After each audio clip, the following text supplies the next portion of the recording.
people are going to change their minds, whether you're right or I'm right, is if we come to the discourse, and to have discourse, and not just to, not necessarily just to win. So,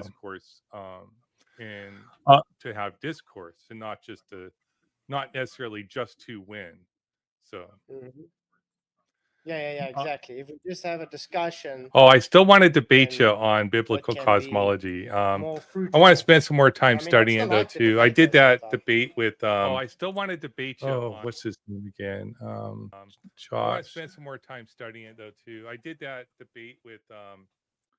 Oh, Yeah. what's his name again? I still hear you like a feedback from you. Yeah, Oh, Josh yeah. Monday. That was it. Why can't I remember names? I'm so Yeah. horrible with names. Yeah, it sounds like it's working good. Is it working now?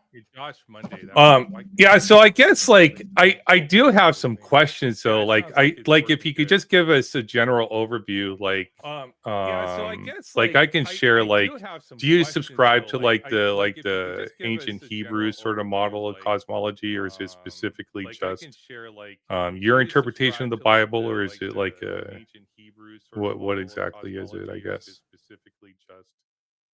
Your interpretation of the Bible, or is it like a, what exactly is it, I guess? Yeah, I'm definitely 100% Hebrew cosmology. So I'm gonna take it as what how Genesis explains it as an actual event, how God created it Okay. in the 6 days kind of thing. And yeah, I don't see a reason why as a Christian I shouldn't do that. Okay. Because if you look at Genesis and how it's a, because obviously there's allegorical things when it comes to um, the Bible. There's definitely allegorical things going on, but when it comes to actual historical events and cosmology, that wouldn't mean it is How do you tell the difference? I guess maybe allegorical in a that's a good sense. Doesn't question. mean How do you tell the it's difference actually between what is historical. allegorical and what is actually historical? Because I know scholars have spent, hundreds and hundreds of years trying to differentiate between the two. They've spent a lot of time trying to say what each book, which each passage, how it's intended to be interpreted, and not to say that they're correct, just to say, like, I don't think most of them would conclude that the earth is flat, even though the local cosmology the Hebrews believed at the time definitely was a local flat earth. But how do you tell the difference between what is allegorical and what is history and what is science, I guess, or cosmology?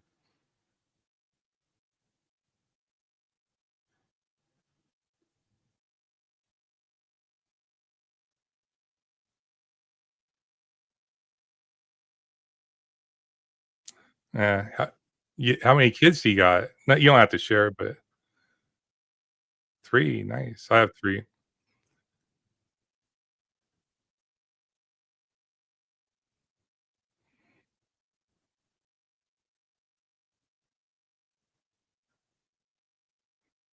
9, 5, and 2, 3. I have my youngest is no, 2000, like 19 this year, 19 in August. It's my youngest. So all my kids, I have three kids too. But besides, I have some step kids, but we've separated, and anyways. But they're all adults now, which is sort of nice, and they want to take care of me. So even though I still have my own place.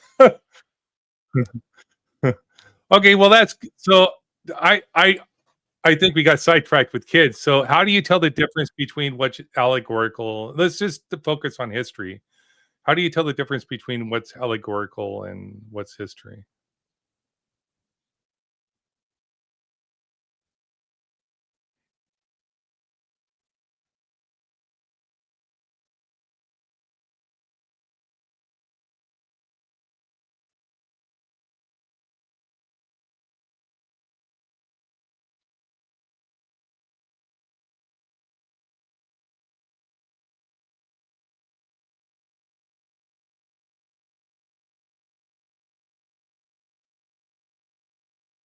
Okay.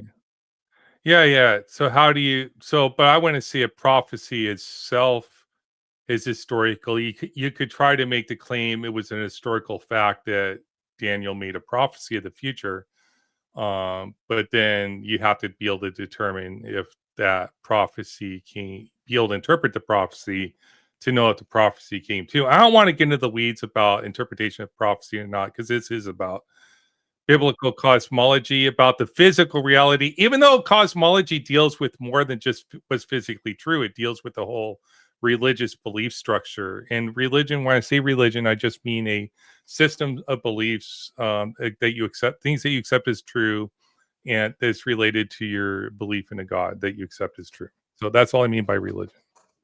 So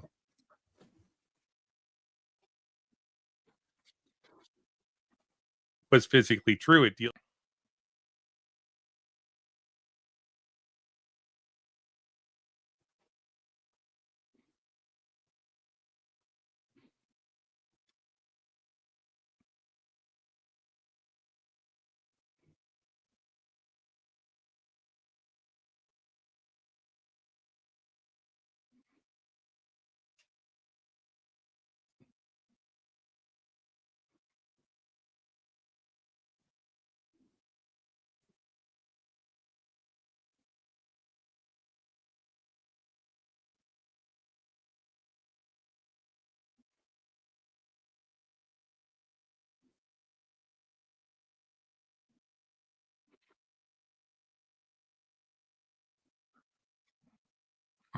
I think there might be some disagreement on how many accurate testimonials there are of seeing Jesus resurrected, at least from my reading. But I do agree with you that it's pretty much a consensus, historical consensus that Jesus was born and died. And most people would say he was crucified. But there is disagreement, like about resurrection. Now there could be, like, because we do have the stories. I don't want to get into that debate. I don't want to get into that debate. But we do have testimonials. We have the Bible. So, but I don't know how much external testimonials we have outside of the Bible of people that claim to be that Jesus actually resurrected, but or that he was of a virgin birth. Either that's really not. I wouldn't call that a historical fact. Now, because I think it's a supernatural claim, so I would say the life of Jesus was an historical fact. What he did, we don't entirely know, except for what we have in writing. That happened. So, in that regard, I say we could have disagreement about that, but I'll just grant you that that's true, that Jesus died, resurrected, and all that stuff, because I'm not as worried about whether Christianity is true or not. I just want to know how you can differentiate between what is allegorical and religion. When I say religion, I just mean a system. Alt F4. Yeah. Or I say we could have disagreement about that, but somebody in the chat said Alt F4. I guess they want me to close my stream. Go away, Sneed McFeed. So let's go to let's say like the historical facts are true, but there is lots of allegory. Let's take like the Jesus and the mustard seed. Like Muslims will attack Christians all the time to say that the scientific proof. Muslims will attack Christians all the time and say, well, that's a scientific mistake to say that a mustard seed is the smallest seed. And modernly no one could disagree with that. And we do have Dr. J. So would you say that was a scientific fact, or was it allegorical about the mustard seed? Allegorical, obviously, because okay, when you look at it in context, it's made to be the reason behind the story of the mustard seed. So it's not physically telling you, look, it's the smallest seed, you kind of thing. So yeah, it's allegorical because there's a meaning behind it. But hey, Joel. All right. Hey, you there? Hello, I'm here. Welcome. You on your way home? You're traveling, you're not driving, right? I just finished a soccer game. I'm sitting at the gas station as I'm eating lunch, and the car is charging, and then I'll drive them back. Okay. I just want to make sure that you're not in commerce, because if you are, you're going to need a driver's license. I'm just messing with you. The sovereign citizen thing. So, okay, so let's just grant that. So the mustard seed, of course, it has to be allegorical. If God exists and Jesus is personification of God as a man, then it must be the case that he meant it as an allegory, right? Yeah. So, well, yeah, like I said, all depends on the context of the story, how it's explained to you. So, yeah, the mustard seed, I say, is allegorical because of the context of the story behind the mustard seed.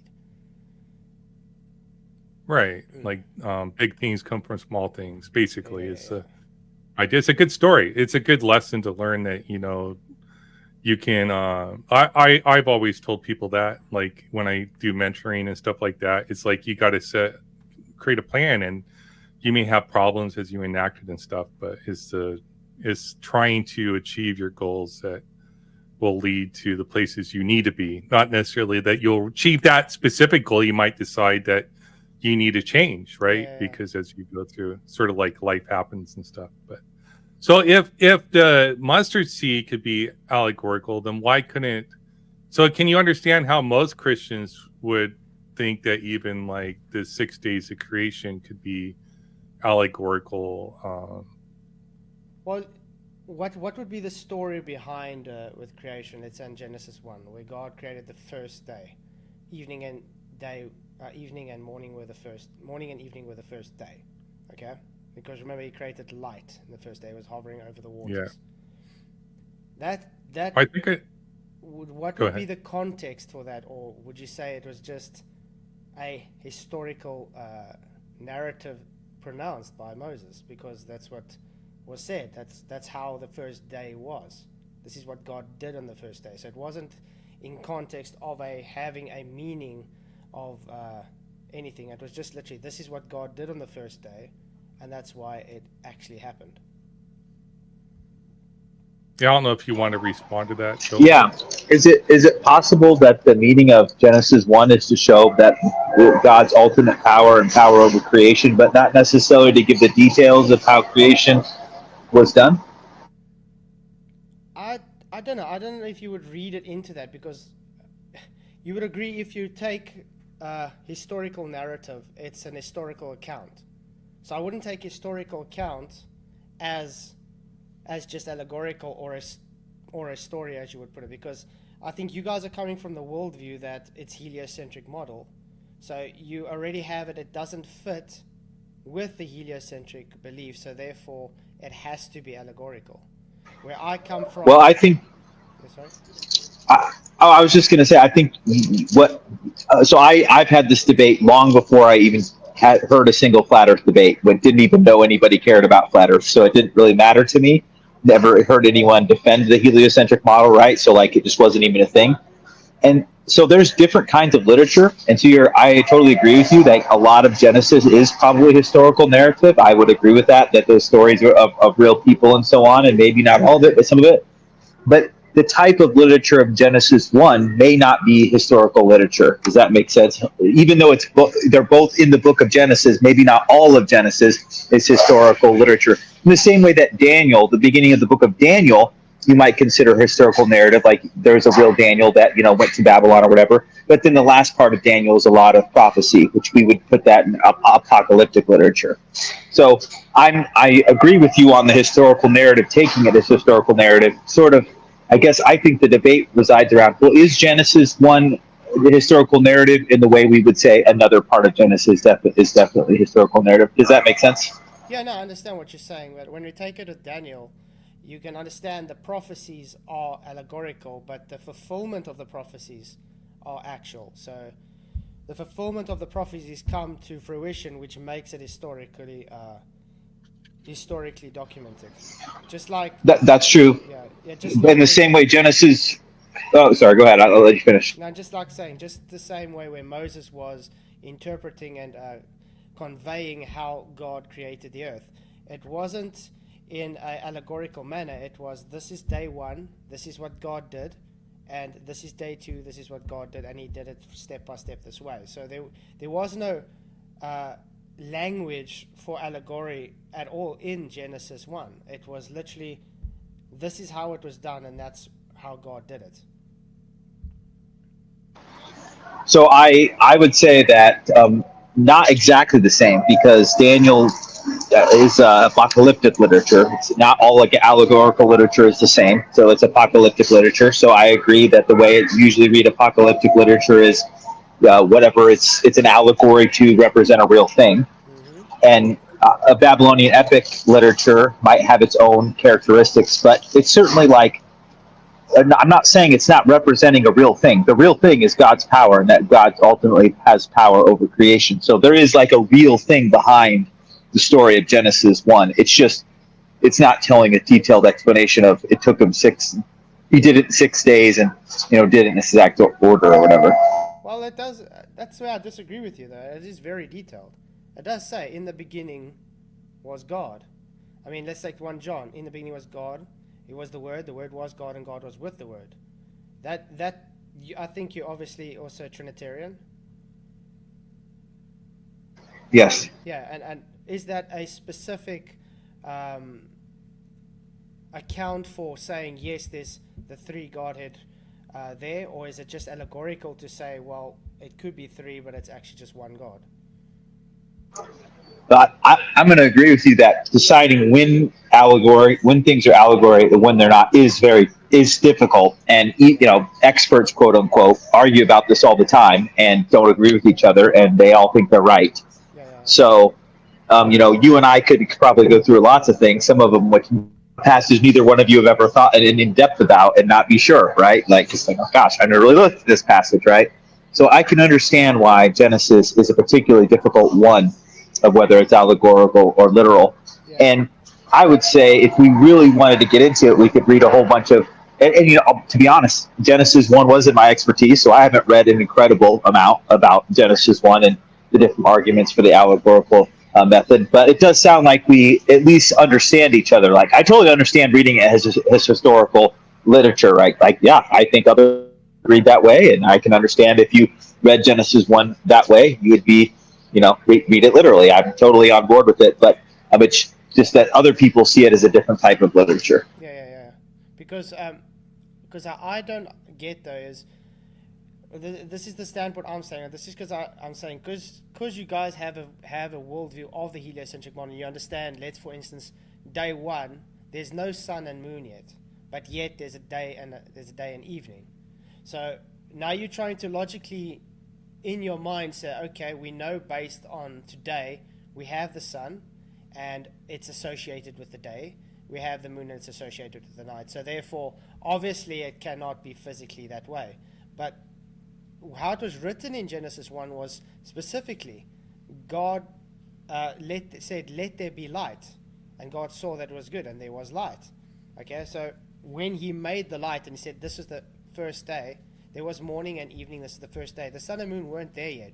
So this contradicts the heliocentric model. So when you come from a belief that, hang on, I need this to comport with what I believe reality to be, therefore it has to be allegorical. But there's no allegorical language in there. That's what I'm trying to say. So when I come from a basis like, okay, there's no allegorical meaning there, I have to take it as this is the historical narrative, how it happened, and how God created the earth. And because it doesn't show it to be based on the heliocentric model, me personally, I'm not saying this is a salvation issue or anything for others. If you believe it's heliocentric or flat earth, that's just secondary. But for me, and my personal opinion is, I'm not going to go and say, based on Genesis 1, it has to be allegorical because I believe it to be a globe. To me, that would be saying God's lying. You know what I mean? Agreed. And I would not say, well, I believe in a globe, therefore Genesis 1 allegorical too. I do not think that is evidence that it's allegorical. So, and I think that most theologians that are studying Genesis 1 don't even realize there's a discussion about the, you know what I'm saying? Like that, this has been a discussion a long time, and there's different reasons. So maybe I should have come from more prepared, but there's people who have written a lot of stuff about why they think it's an allegorical method, and so carefully to the point of calling it its own type of literature of a Babylonian epic. And maybe I need to read up on that and get more on top of exactly what those arguments are, because they would argue the language being used is a certain type of way of describing things in the same way using apocalyptic language is apocalyptic literature. So is this a different kind of way of describing something? Yeah. I don't know if you know anything of Michael Hauser. I don't think so. Michael Hauser, well, he didn't believe it to be actual flat Earth, but he did teach that the Hebrew cosmology, based on literal interpretation of Genesis 1, showing a flat Earth, if you take it from the 6-day creation. So he took it in the literal sense, but although he didn't believe it's flat, you understand? Because I'm sure you also know, through the years, this was the argument the atheists were always fighting with the Christian apologists, saying, you see, it's actually a flat earth book, so you guys are just dumb, it makes the Bible false. This was the argument. It's been going around for years. But in the meantime, they're not understanding that if you're taking this from a spiritual point of view, it's not a scientific book. Although it does validate some scientific things in scientific genre, it doesn't mean that the book is scientific. It's supernatural. Supernatural is over science. So that would be limiting God to science if you say it's a scientific book. Well, can I ask you this? Could God have created the order in Genesis as he did, but just made everything appear to look like what we see? Or you think that would mean God was created things to be intentionally deceptive? Or that's a loaded question. Okay, let me just ask the question. I can answer that, though, because that would go against God's character, though. You are more or less going along the lines of Allah, because he is the greatest of deceivers. So he would intentionally, based on his character, do something like that. But when it comes to God, we know God is true. He's good. He doesn't lie. He can't lie. So he wouldn't be able to be deceptive to trick us, you could say. I hope that's answering your question. Yeah. Could it been a problem with translation? Because humans, do you agree that humans wrote it, but they were inspired by God? Yeah. Do you think that God ensured that it was maintained without error? Look, the Bible doesn't claim to be without error. It doesn't claim to be written by God. It's inspired by God, so obviously. But when it comes to the Genesis account, we know Moses wrote Genesis and he spoke with God, So he was in front of God when he spoke with God. Do you not think it would be odd that God would say, listen, the teaching you are sending down to the generations is false? If it's based on God's character and it's only truth, he would have told Moses, sorry, this is not actually how it's working. This is how it's supposed to go. And even with Joshua, when he asked God to stop the sun, it's the same story. God didn't stop the earth from moving. He stopped the sun because Joshua asked, please stop the sun so we can finish this battle. And people interpret this the whole time as it only appears for the sun to stop, or it only appears for that. But that would just be you interpreting it in a way to make sense based on your belief system. Well, that would be based on heliocentrism and Newtonian dynamics, right? Which modern science rejects. So modern science rejects, that the sun could stop in the sky based upon frames of reference. You can consider the Earth to be stationary when you measure the sun. The sun stopped in the sky. So it's not contradictory in that respect under the modern concept of relative motion. I can ask you a question though, based on heliocentrism though. If the sun, I'm not heliocentrist. I know. I'm saying let's based on heliocentrism now on the globe. If the sun had to appear to stop, but it was the Earth moving that stopped, what do you think would happen to everything that's in this perfect dance with the universe? A change in momentum, behavior. Well, yeah, but God could just prevent that, because if he can stop the sun from moving across the sky, he could stop us experiencing the change in momentum too. So there's no contradiction there that I see, that if you're appealing to a supernatural cause for the apparent stopping of the sun in the sky, then if it was in fact the Earth that had the momentum due to gravity, and he stopped the Earth, but according to the Earth, he stopped the sun. According to the sun, he stopped the Earth, right? If you look at relative frames of reference. Mm-hmm. So there's no contradiction with modern science with that claim there. I don't see it. You would just say God did a supernatural thing. in either case, God did a supernatural thing, right? Yeah. Like stop You the don't want to sun, or limit God to his power. yeah, That's obviously not what I'm saying. I'm just saying, if it was based on God, please stop the sun, and God being truthful, he won't be a deceptive. He would just say, okay, no, it's not the sun moving. It would be the earth. Just like when he was talking to Moses, and he was giving. Obviously, Moses had to get the creation account from somewhere. So, did he yeah. make it up, or did God give it to him? Yeah, I think I asked Richie's question here too, but and I don't think all scholars are agreed on who wrote Genesis, but I think it's a church tradition that Some Moses people say Genesis wrote 2. Genesis. Yeah, Genesis 1 is definitely Yeah. Abraham, but some scholars say Genesis 2 might have a different author. Author. But this is based on they looking at the different times when Adam and Eve were created, based on Genesis 1 and Genesis 2.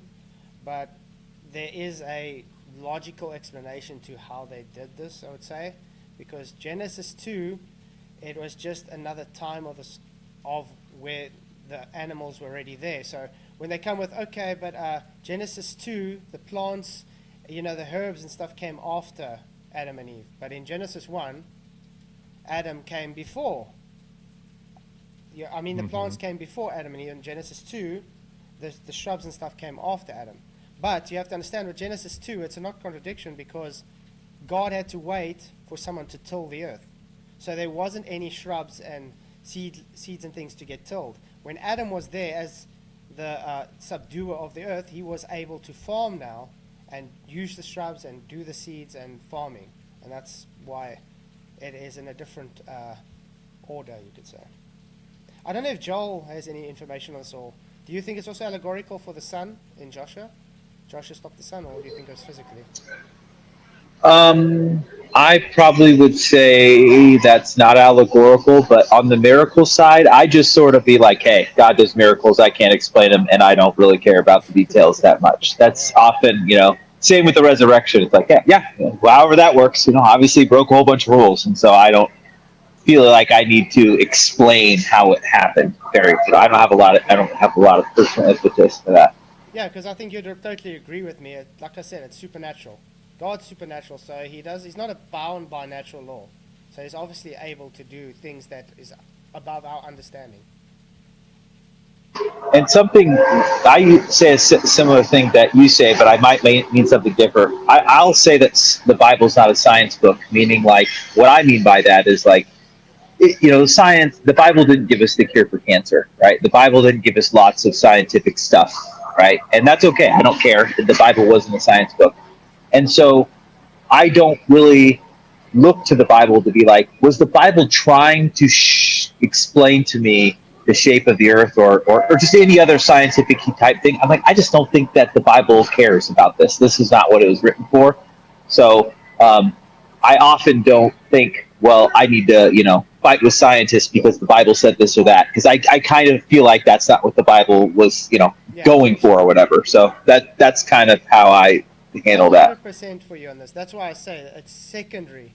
That's why when you talk about the cosmology, it's not a salvation issue if you believe it's a globe or a flat earth. It's what about the age? Somebody asked how old you thought the earth was. Does it matter because there's a new paper by Gupta that came out that appeals to tired light, does away with cold dark matter based on the new James Webb Telescope stuff, and says like the universe is like, it looks like it's 26 billion years old now. So do you think like if the universe is 26 years old that would falsify God, or is it okay if people believe either claim? No, I don't think it can falsify God, because then that's just putting a limit into God's age or whatever. Remember, when God is in the beginning, there was no time. You could say, just like Jesus said, he was the Alpha and the Omega. He was the beginning and the end. So in the beginning, that's when time started. So God literally came from the beginning. So that's when time started. How do you know that wasn't billions of years or whatever? But when it comes to Genesis and the creation, yes, I believe it's 6 literal days, and I would say it's a young earth, but I wouldn't say it's exactly 6,000 years. But it does fit to Bible prophecy on 7,000 years and stuff, because a lot of symbolism in the Bible is based on 7. And I do staunchly believe we are in the kind of end times, just as the days of Noah was. We are in that times. I do believe that, spiritually. What about this 40 days after the eclipse? Are you... No, There's a lot look, of people that are... I don't know what's wrong with people where they're making this doomsday thing saying it's going to be a rapture now or this and that. If you read your Bible, God's very specific. You will not know the time, the day, or the hour. He will come as a thief in the night. Not even the angels know. I know. So if someone's making a prediction on them, then you might have to think back and think, hang on, I'm going to trust God. I know I'm right with God. It can happen now while we're talking here. Who knows? Well, they'll point to passages that say stuff about watchmen, but they're specifically referencing actual watchmen up on walls. Like they're not reading them in context. They're taking bits and say, well, the people that are watching and are woke, that's only for people that aren't watching. It's like, really? Anyway, sorry. I don't agree with that. Yeah. I do have a super chat. I do want to get to it really quick. I have two super chats really before we move on, but. Brenda, she says evolution is one of the most verified theories in history of science. Why do you reject that? And can a Christian accept evolution? Yes, okay. A Christian can. Why do you reject it? A Christian can accept evolution, but it doesn't make it real. It doesn't make it true. Let's take, for instance, Mike Jones, IP. We were talking about him last night. Yeah. I like Mike. Yeah, he's a Christian. And he believes in evolution. But to me, that doesn't make sense because evolution relies on death.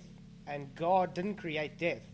That came from the fall of man. So if you are saying, okay, evolution was there, and Adam and Eve were the first actual humans in God's image based on covenant, that means there were people before them, but they died. So therefore, it goes against what God's word was about him always being good, because of sin comes death.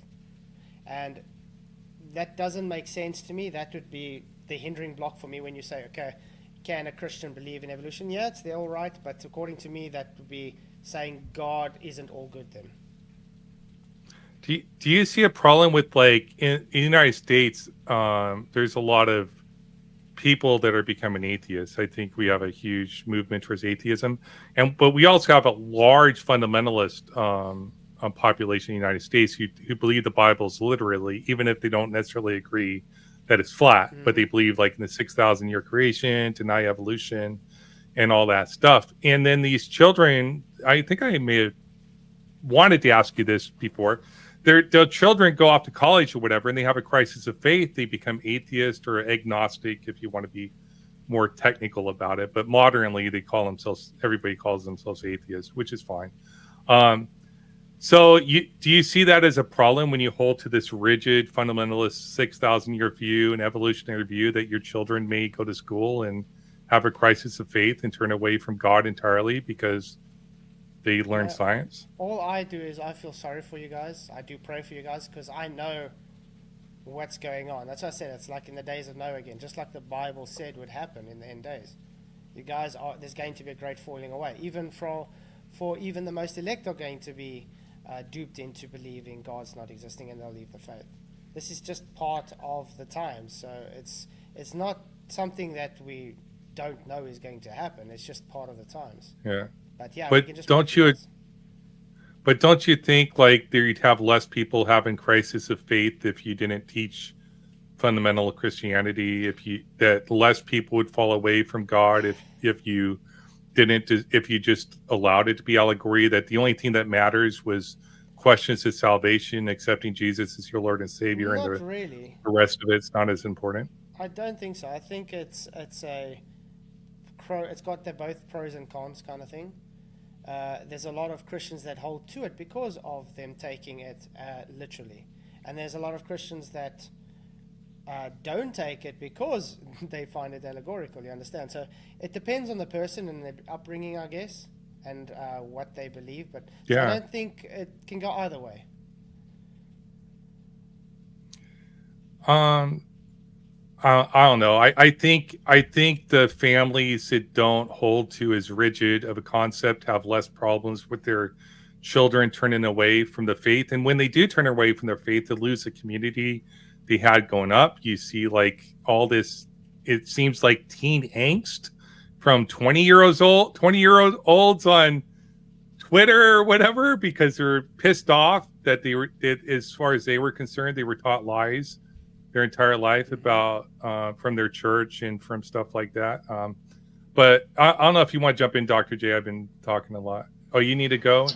Yeah, I got to get going here. It's super great talking to you guys. Good talking to you, Flatzoid. Sorry I had to go. This is more along the line of what I actually know about. A lot of times we're actually arguing about the details of flat Earth, and I don't know and I don't care. So this is actually something that's a little bit more my thing, and I'm sorry I couldn't join longer. But it was really fun to talk to you. I really enjoyed it. It's always great talking to you, Ozien. Thanks, Joel. You're rock, man. Love to actually talk to him again. Yep. Sounds good. See you guys.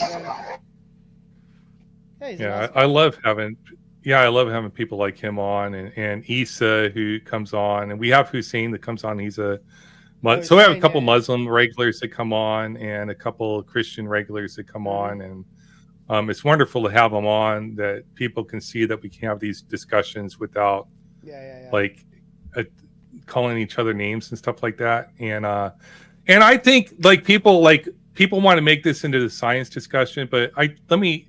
Taking back Eden, I think, has another question. The fifth commandment, herbs the healing of the nation, $2. That's just got to do with the fifth commandment, obviously. Isn't that honor thy father and mother? I think it's more just a statement. Is what? I think it's more just a statement.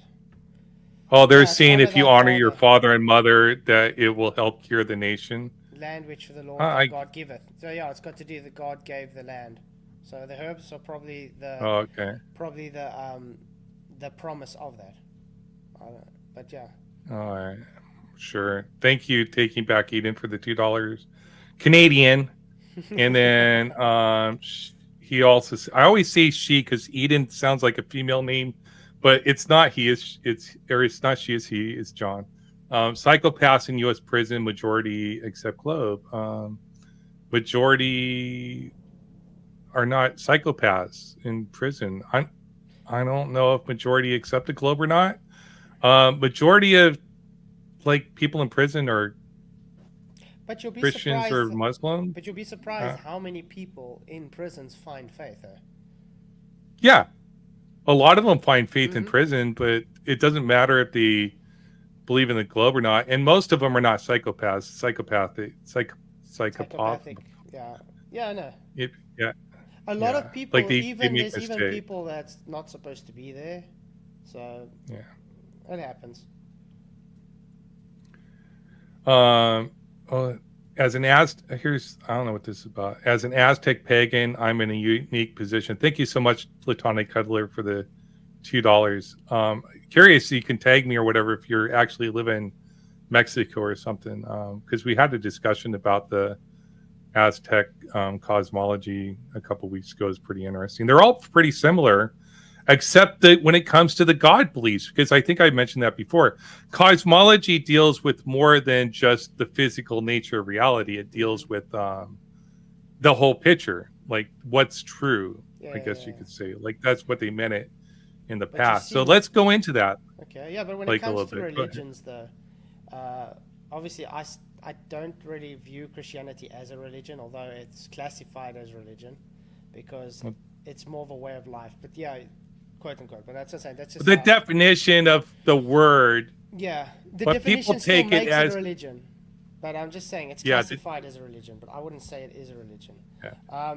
The belief in and worship of a superhuman power, powers, especially a god or gods. Yeah.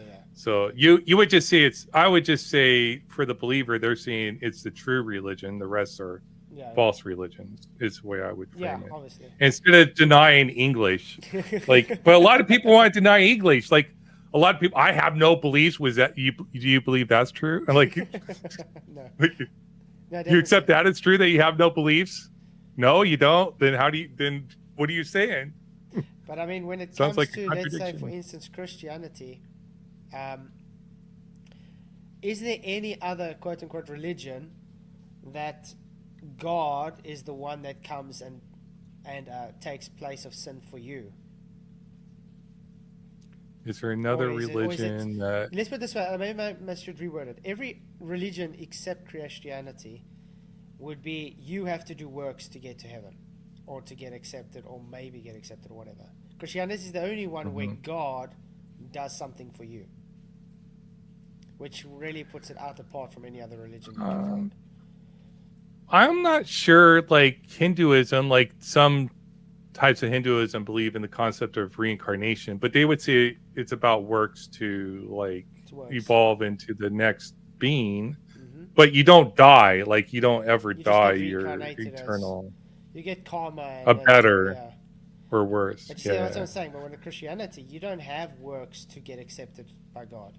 He came for you. He did something to us. Where on every other religion is, what are you doing to get to God? You know what I mean? So you have works to get to God.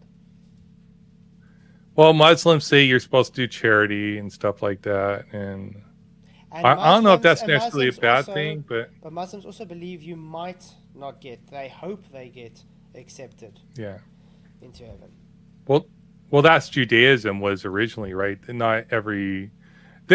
It's complicated when you study the history of the roots of Christianity, whether they actually believed you went to heaven or not, or whether you went to hell or not, because there's contradictory claims. If you look, Christianity is still built off of the roots of Judaism. Even Islam, it built off of Christianity and Islam to be able to get to its roots. But the problem with Islam is they had a total misunderstanding of the Jewish faith and the Christianic faith, and that's why it has that offshoot of really weird things. Yeah, but it says, what does it also say? Faith without works is dead, or something too. So it's not saying that salvation is dependent upon works, but it does say that through faith you should present yourself as if you're Christ-like in some way, right? I'm not saying you're Christ, Christ. You must strive to be like Christ, obviously. That's how you try. Which should include charity. Yeah, it doesn't necessarily say charity and stuff, but let's put it this way. If you see someone sitting and they're dying of hunger, what would be the right thing to do? Give them food? Just to help them out, or give them opportunity to have a job and whatever? I'd give them just food. Let them die. You know what I mean? Yeah. Well, especially like schizophrenic people you see, because people want to avoid them. But man, those are the people I almost have the most sympathy for, because they're stuck in their own head. It's like the world is like what my brother suffered from schizophrenia, or he still does. He's still alive. Fortunately, he's on the street.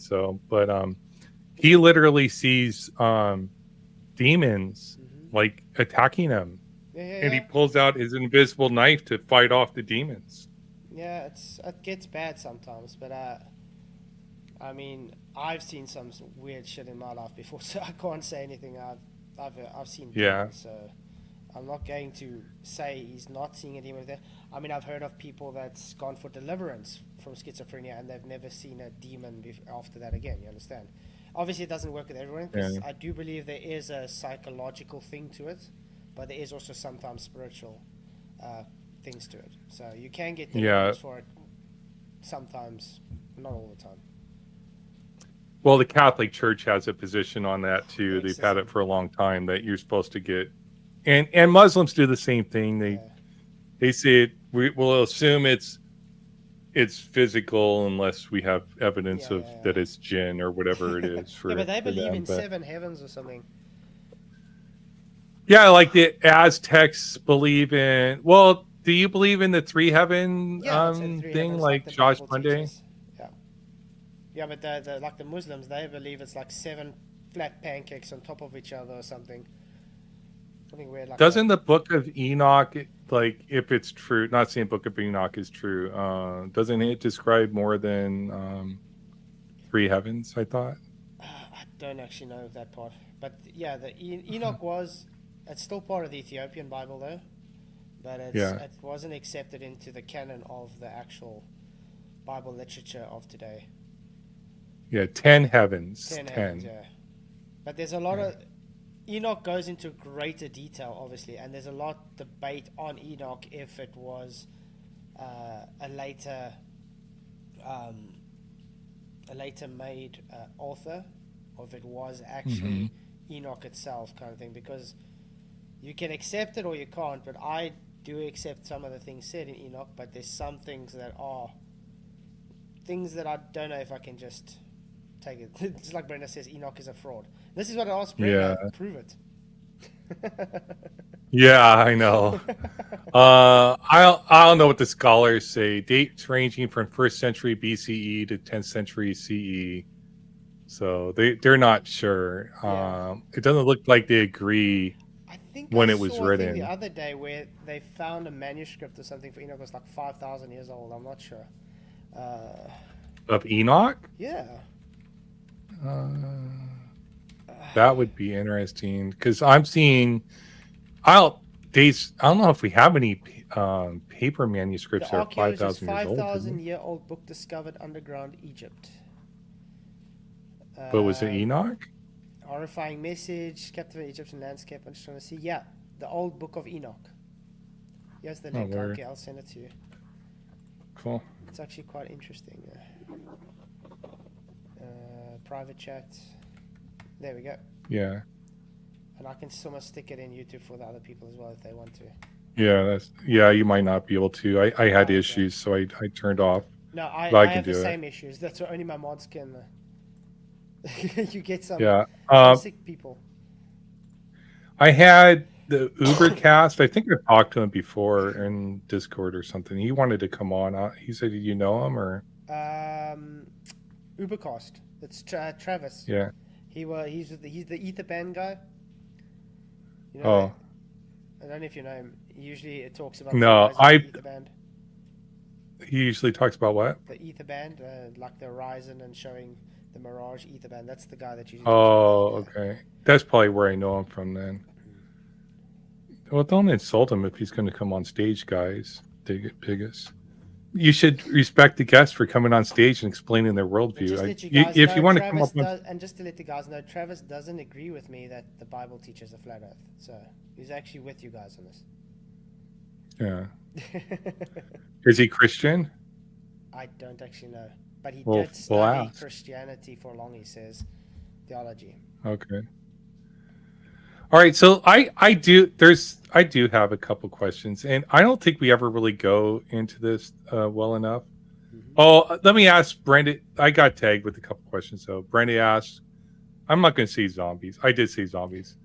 Do you believe the dead got up and walked around when Jesus was resurrected, like the biblical story says? Yeah, I guess, why not? A lot of people believe sometimes it was just spiritually. You know, spiritual dead got up. It wasn't physical dead.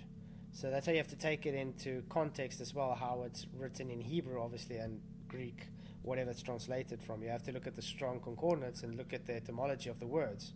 But yeah, I believe that it could have been physical bodies that lifted up, because why not? There's so much stuff that's happened in the Bible that we don't understand today.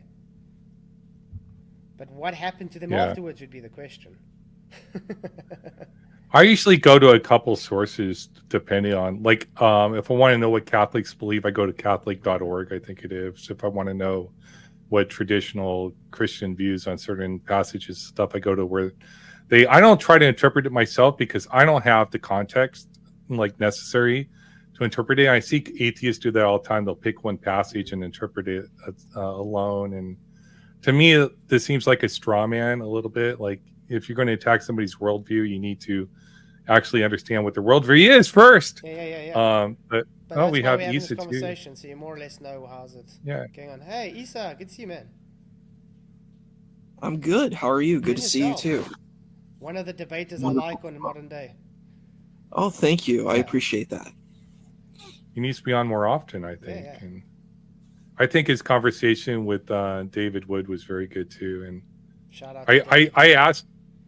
I think during DebateCon 4, I went up and asked every debate. I asked questions. One of the first people, but I asked both of them what happens to me when I die. So that's a good question. Let me ask you, Flatzoid.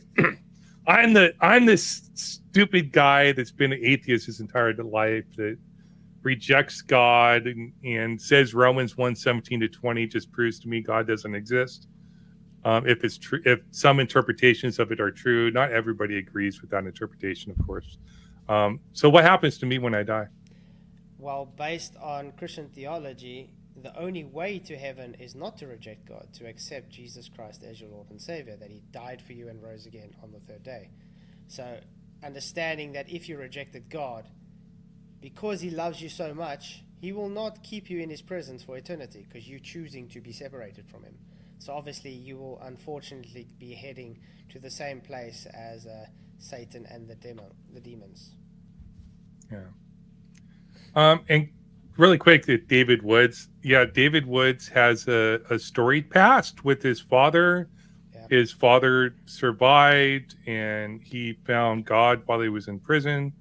And he goes out and does debates, and he's changed his life. He's got married. So he had I'm not going to say it's necessarily God that did it, because I'm the dirty atheist. But anyways, but just the fact he found like a purpose in life and stuff like that, whether it was God or not. And I'm all for redemption arcs, dude. I forgive people, like, if they make mistakes, and the people I believe that we need to rehabilitate people, not punish them. So I don't think there's any reason that people should continue to punish David Wood. And you see Muslims do it all the time and stuff. And I think he's a good guy. It's part of the territory, to be honest, though. Yeah, not all Muslims. Some of them. Yeah, no, it's not everywhere. Well, it's really interesting. My field is social work and chaplaincy, so like that, in healing, to be the best healer, you have like in pastoral images, we have this image called the wounded healer, where you have someone who's been through pain and has been through difficulty, and that inspires their kind of ability to help support others. So I think it's really interesting that they try to do this thing where they're like, well, you're condemned because you did this thing and your life is ruined, instead of trying to see, that people have a chance of being the best person. And he struggled through a lot. Dr. Wood had a very difficult past, poverty. That's one of the things people don't talk about. People have a lack of resources, and that causes situations where people go down certain paths. So in my kind of work within social work, we are fostering spaces where people are we seek for equity to make sure people have the resources that are needed, that can kind of help people get out of very difficult spaces and get medication and get the kinds of things that they need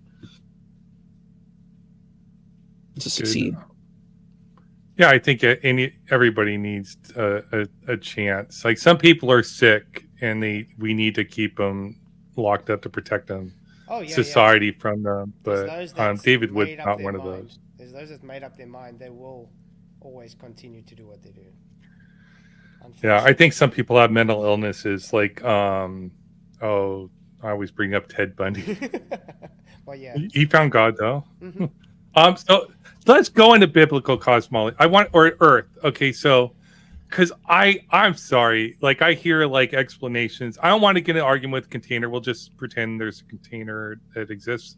And I don't think a container is a flat Earth either. I think you could have a globe that's contained, or I could reify the concept of the Van Allen belts and the heliosphere that protects the solar system as the 3 levels of heaven, right? So I got 3. I got the one that's the sky, I got the one that's the solar system, I got the one that's the galaxy and the universe. Yeah. But obviously, we're not debating science or gas band stuff now. We're just chatting about different cosmological views, obviously, on Bible.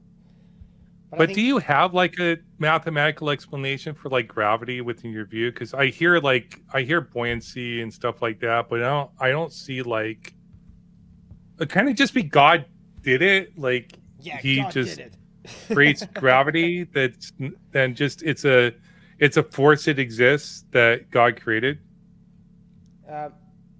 As you know, flat Earth doesn't have gravity though, so we don't need to worry what gravity is or anything on a flat Earth. It's simply based on my belief on this. It's relative density disequilibrium. So it's the object not being able to be supported by the medium around it. So it has to displace it, and obviously it seeks equilibrium, so it will go to the place of rest, static rest. Yeah, That's about I guess it. I struggle with that concept. It's like I always want to see the math, like, or the It's based on description using Archimedes' math. principle, actually. That's all it's based on. Is it? Yeah. And this is based on Archimedes' principle before G was put into it. Because Archimedes' principle was 1,900 years before Newton even postulated gravity. So. Oh, I'll look it up then. So that's cool to know. But can I Okay, ask Isa a thanks. question, though? Yeah. Isa, because I know you're Muslim, correct? Yep, that's a part of my my situation. Yes. So you're sitting in the same boat as me that the scriptures teach a flat Earth, correct? Do you believe it, or? I think that it can be interpreted that way. The text, if literally taken, could be interpreted that way. But my interpretation, I see scripture as being spiritual. I don't really read them literally speaking. So I totally am fine with the Tanakh and the Gospels. I don't have a problem with these texts, as some people may, but I read them as spiritual texts. Okay. So if you read it as a literal text, I think it can be read that way. Okay. Oh, that's cool. I just wanted to know your view on that, because I know you don't really debate. Because when you do debate, you debate like with David and AP and them on just Islam. You don't debate on like really the shape. You know what I mean? So I was just curious on what you thought of that. And I think if that helps, if that's the thing that supports people, I'm not gonna fight people about that. I think, if people read it that way, that they read it that way. Yeah. I think it's like I don't think it's charitable to try to force people to interpret like their worldview the same as somebody else either. Like, I agree. Like, it's like the only way you're going to convince like a Muslim the Earth is flat is to ask them what they believe is true, and try to say, well, how do you interpret this? How do you interpret this? How do you interpret this? Yeah. And same thing with like if I was ever try to convince I don't know how you can convince these ether cosmologists because they're way out there. But like I think they claim, some of them claim they're Christian, like, because like I heard him say like God snapped his finger and started the ether spinning. Where's that in the Bible? It's not there. Like, that's for like sure. What? Yeah, that's some new age stuff. That's all I can say. Yeah, it doesn't matter. It's still a cosmology that they accept. I just think it's like I don't see where it's grounded in. Like yours is just sort of, to me, it's grounded in sort of like this supernatural paradigm where God exists. And I'm not using supernatural as an insult either, just the whole God. Yeah. But no, I understand. We're just having I actually enjoy this discussion a lot. It's nice to discuss something without really debating, because usually when we discuss a subject, it's I'm right, you're wrong. This is that because of that. Yeah. Sometimes it's nice just to have a normal discussion. And and 1v1 debates are better too, as long as both people are willing to learn and learn what the other person believes and try to understand it and try to address what they're saying. But you get some people like Caleb. Yeah, like I had a specific plan for Caleb, how I was going to approach him, because I knew exactly how he debated, and people were like, man, you were like mean. Like, no, I just knew how to debate Caleb. Like, I wasn't going to let him walk all over me. Yeah, but sometimes you have to be a certain way with a person. Like, that's how when you saw our debate at FTFE that last time, Fight the Flat Earth. Yeah. My character was doing the same as him because I know how he is, sort of to combat his behavior towards me. So if I'm just going to be all nice and meek and stuff, then he's going to walk all over me. I'm not going to get anything done. So I had to do the same as him. It's unfortunate how it has to be. But then you can have nice conversations with someone where we can have a debate, and it's just fine. You don't have to ever talk each other, nothing. I think Craig's changed, is doing better. He's kind of older. I think his debate style's improved quite a bit, at least the last several debates of his I've seen. So maybe give him another chance. That's what I say. Maybe. You might be feeding off each other based on past experience. One thing I do feel sorry for him, though, and he knows this, is because he's going through a tough time emotionally now. because he's getting himself geared for his amputation. So that could also cause a big mental stress on him. So Yeah. it's something He's people gonna do overlook. what amputation? For his, I think it's his left leg or his right leg, his knee. That's why he's got into shape so much now, is because he needs to physically be ready for it, and he needs to mentally get himself right for the amputation as well. Oh wow! So it is. I didn't know that. That's horrible. So that's one thing I think people overlook from him.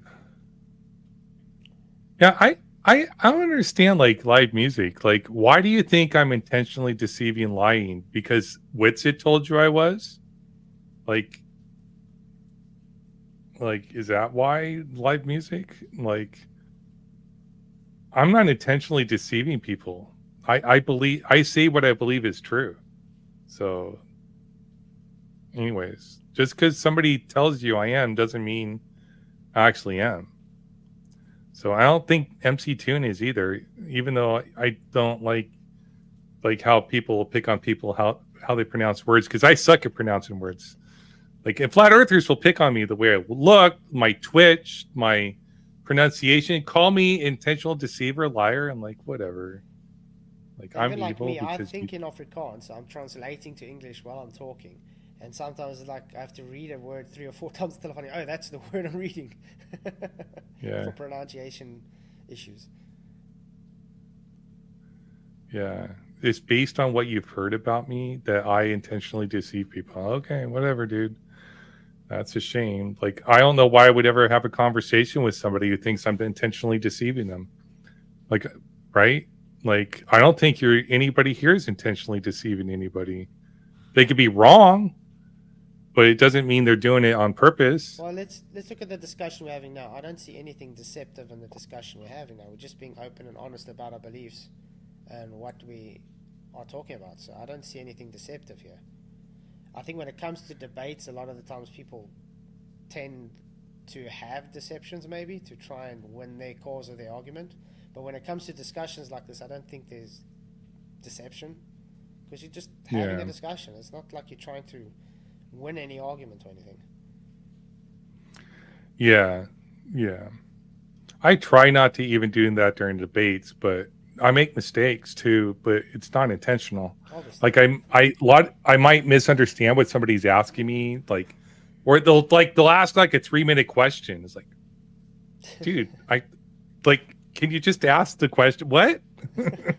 I can't address everything you're saying. Like, can we just have a pithy like conversation back and forth? But so you believe in 6-day creation then, and do you so like my understanding of ancient cosmologies is they believe the Earth was local.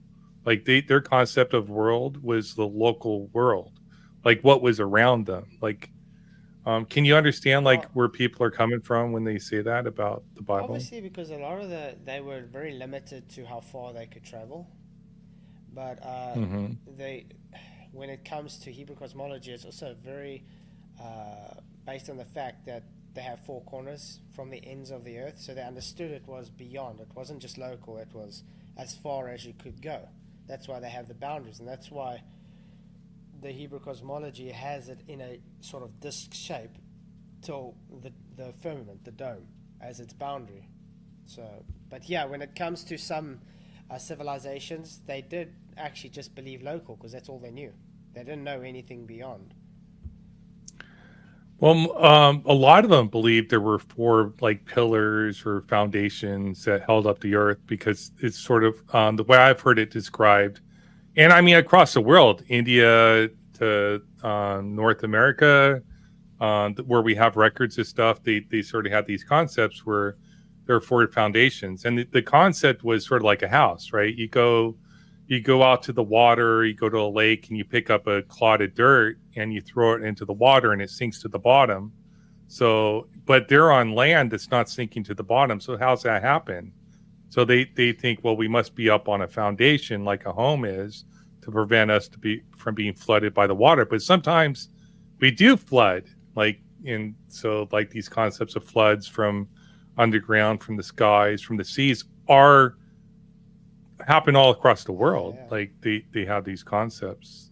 Yeah, well, if you look So like, but I mean, that's why I believe, like with Hebrew cosmology, it's based almost like on buoyancy, you could say, where the Earth and the surrounding system is neutral, so it's sitting there still. That's why it's got the pillars okay, to keep it in, because that's why the firmament was placed there, to separate the waters from above from below. So if you think about it, you yeah, can think of it almost like a bubble sitting inside the waters, and that's neutrally buoyant.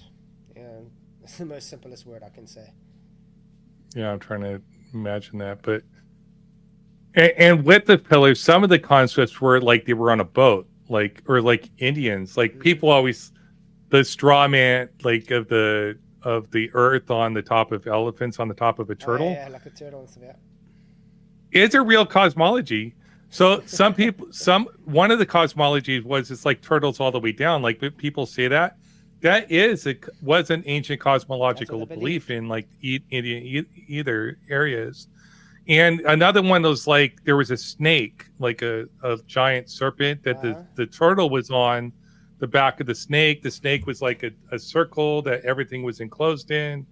The heavens were above, or Brahma, Or or like the whatever it was. Egyptians, they believed I don't know what the woman goddess was. What was arched over as the firmament to hold the stars in. Yeah, Yeah, yeah, they physically believe that. yeah, yeah. And then like even like I thought the Bible described. Now it was based on a book I read that they thought the ancient Hebrews thought everything within like the first firmament was that flew in the skies were heavenly bodies, including like birds and stuff like that. Look, that's when it comes to translation as well. Obviously, you get the expanse, you get heavens, and you get the vault. When you come with rakia, it's firm, it's hard. That would be the firmament. Now, you have translations that have heavens, but remember, there's more than one heavens. That's how we said there's three heavens. So, the sky, the expanse, that's a heaven. Okay, that's where the birds Yeah. are, the clouds, and all that. Then you got the other heaven, where the firmament is, and then the heaven where God is sitting on his throne. That's why I said there's three heavens. Okay. The Egyptian goddess, I think, is Nut. Is that right? Yeah, I think it's Nut, yeah. Yeah.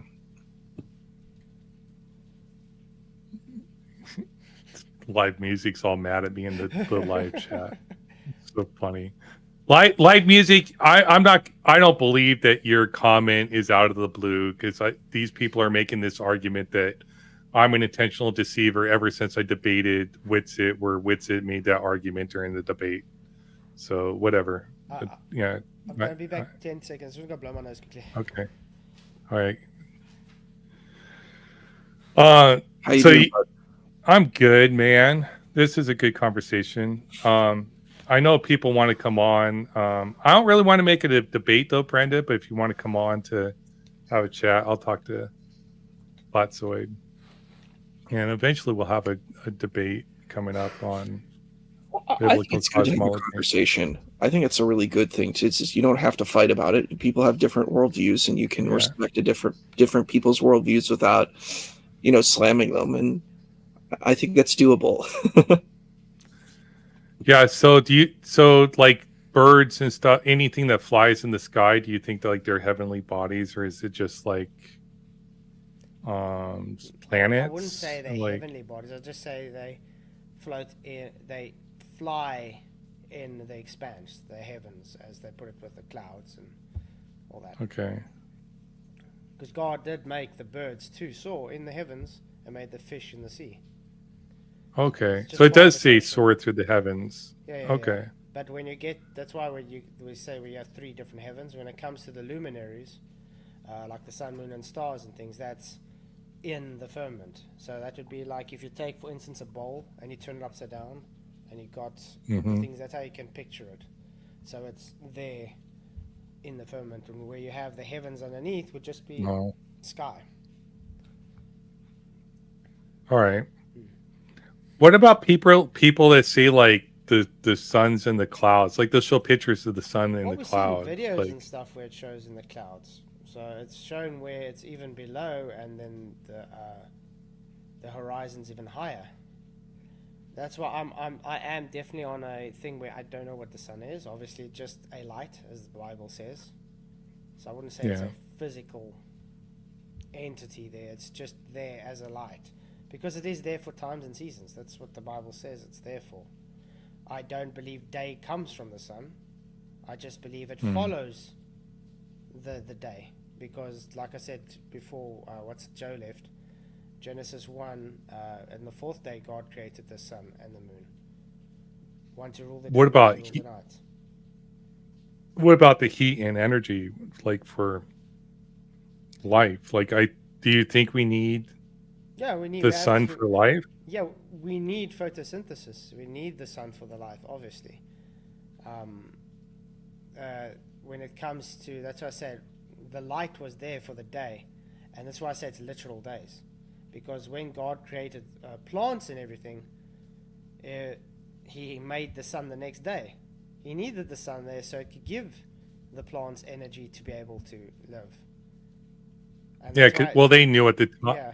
Now imagine it was billions or millions of years, no sun before are you going to have photosynthesis? Nothing's going to happen.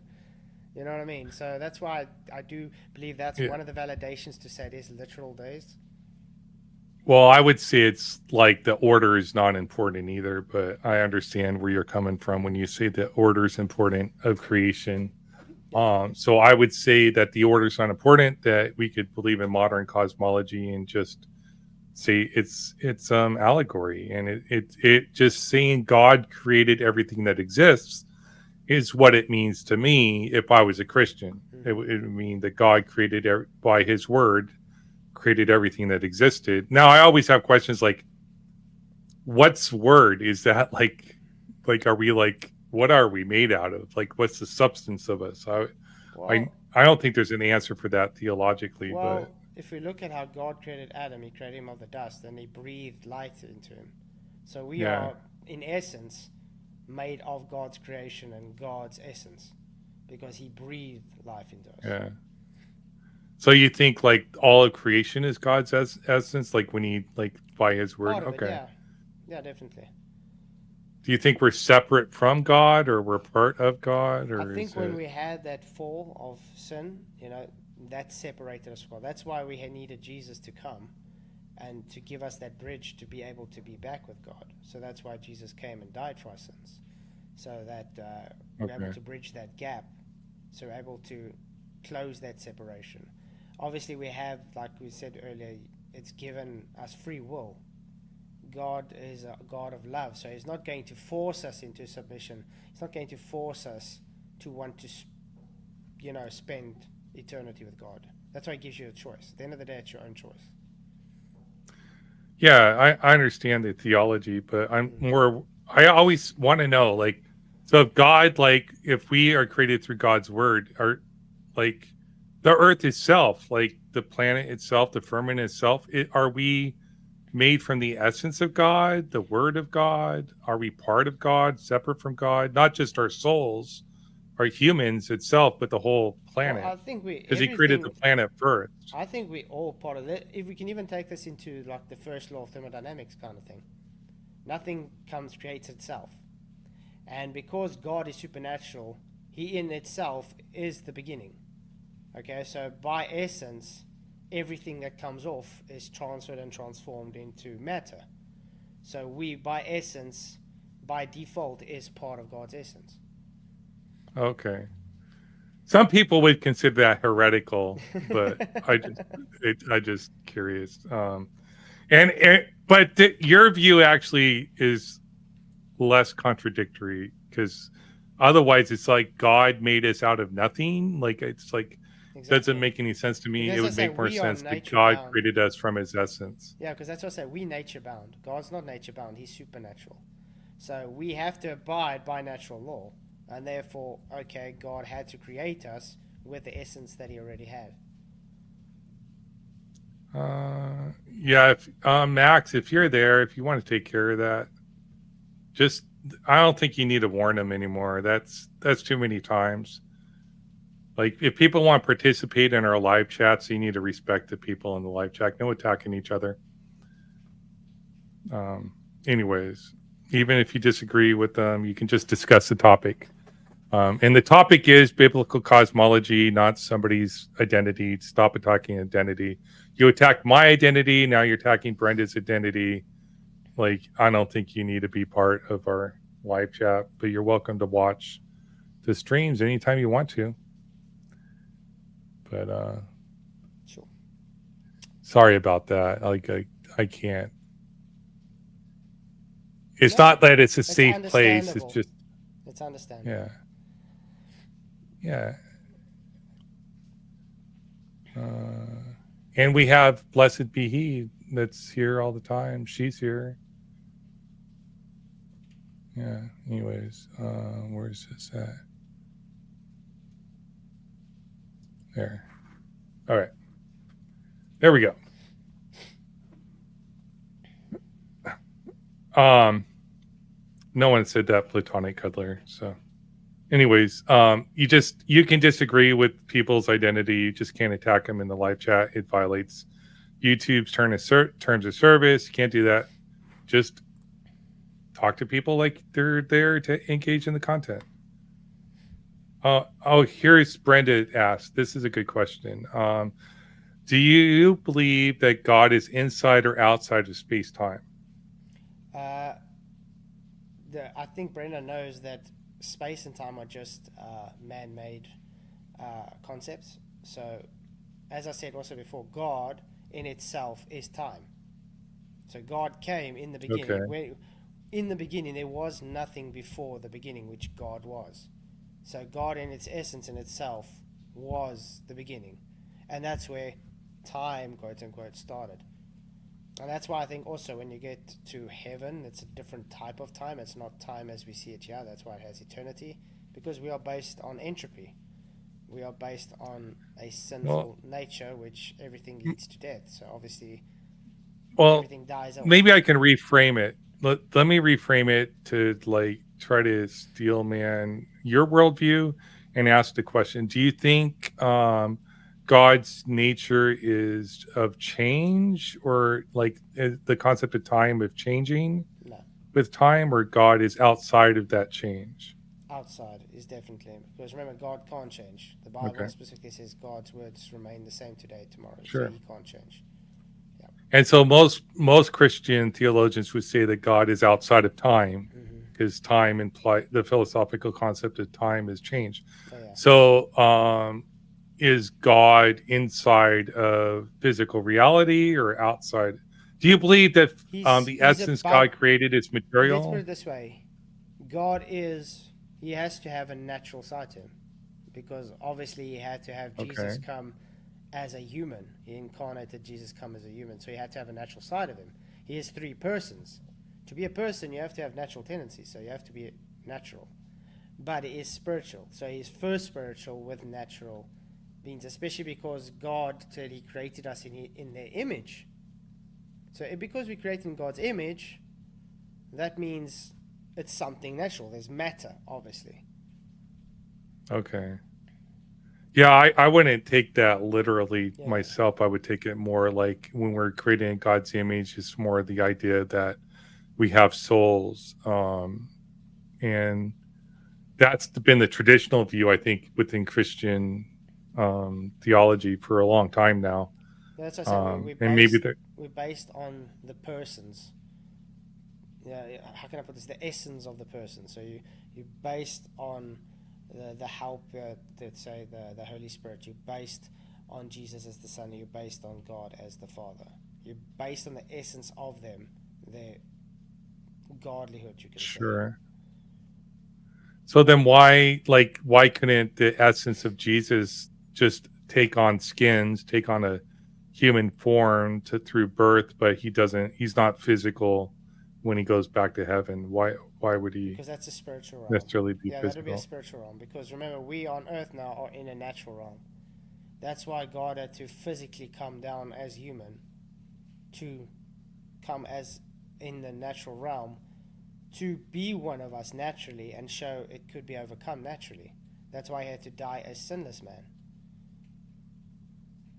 So he came down, took natural form, But I don't think that means to me that God is natural. It would just be God took on a natural form through Jesus, but Jesus is only within a natural form when he comes to earth, which he's supposed to do again, right? Do you believe?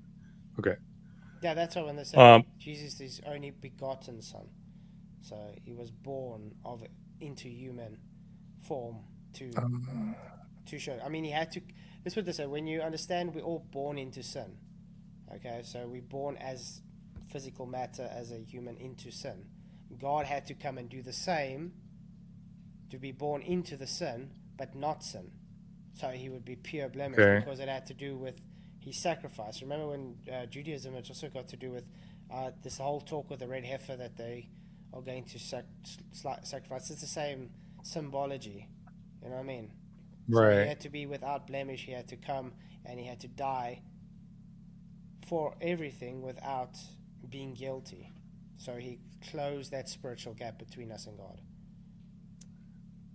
Yeah, I understand. That's where the theology is coming from. But the part I had struggled with is like seeing that part of God is natural. Is like I would just say it was like God took a natural form to come to earth, but God itself is not natural, is unchanging, outside of physical reality.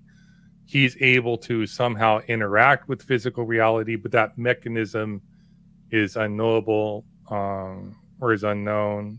I don't think we can know how God would interact with physical reality because it's supernatural, so it's not subject to empiricism. We would just have to, you know what I'm saying, in that regard. But all right.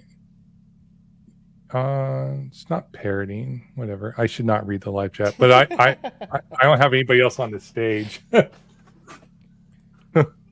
I'm not spinning. I'm just trying to. So a lot of times, I'm going to address this Z Alpha 3000. I pride myself in trying to be able to interpret people's views and try to express them to other people in a way that hopefully they can understand it. Like when somebody says, learn to transmute his light on life within you. He showed you the way. I think they're trying to say, learn to express God's nature to the external world. Is that what that's what she's saying? Yeah. Blessed be. I think it's she. I think blessed be he is a she with kids. His light and life within you, he showed you the way. Yeah.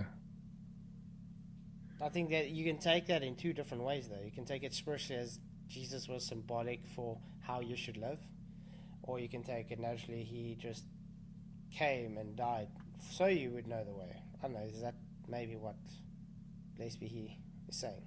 Yeah, maybe. I'm not sure. And they also said something, his great furnace inside of you can purify you from the inside out. Do not look for him coming in the clouds. His kingdom is within you. I don't think Christianity teaches that it purifies you. No. And all will see him come down with clouds of great glory. If he's inside you, why would you need to worry about him coming down with great clouds of glory? Yeah. Well, you believe the literal thing. Yeah. I had this argument too. With the flat earther, that they said that the revelations about God coming down in the clouds, we could see God as if the earth was flat. But how big would Jesus have to be for everybody to see him in the clouds? So to me, that is a supernatural revelation that it doesn't matter if the earth is flat or a globe. God could present him to you right now on television. Think about it. People get visions all the time. Yeah. It could be a worldwide vision. You know what I mean? Yeah. It can go both ways. It's not specifically globe or flat earth related. I think that people are trying to make it more natural. So saying, oh, you can't see on that side of the globe, so it's going to be impossible. Or on a flat earth, then it can just be humongous, which is still possible. But what's more likely? Everybody will just see him spiritually. You know what I mean? Yeah. That's why I always took it that it wasn't supposed to be literal. Everybody sees him in the same cloud. Like you could have a vision. It doesn't even have to be a cloud to me. But Douglas Jenkins, but I don't know if he's talking to me or you. We'll just read it. But your line of argument is an historical heresy that Jesus took on a form or was only a shell of human, but was really spirit. That is called docetism. Let's see. Docetism. Yeah. Docetism. The doctrine important to Gnosticism that Christ's body was not human, but either a phantasm or of real but celestial substance, and that therefore his sufferings were only apparent. Yeah, I don't think any of us said Maybe that. I did that. I didn't. Yeah. No, we said because I think even you said he came as a physical being, as human. Yeah. Yeah. So I don't know. Yeah. But Jesus is eternal too. But you need the New Testament to know that.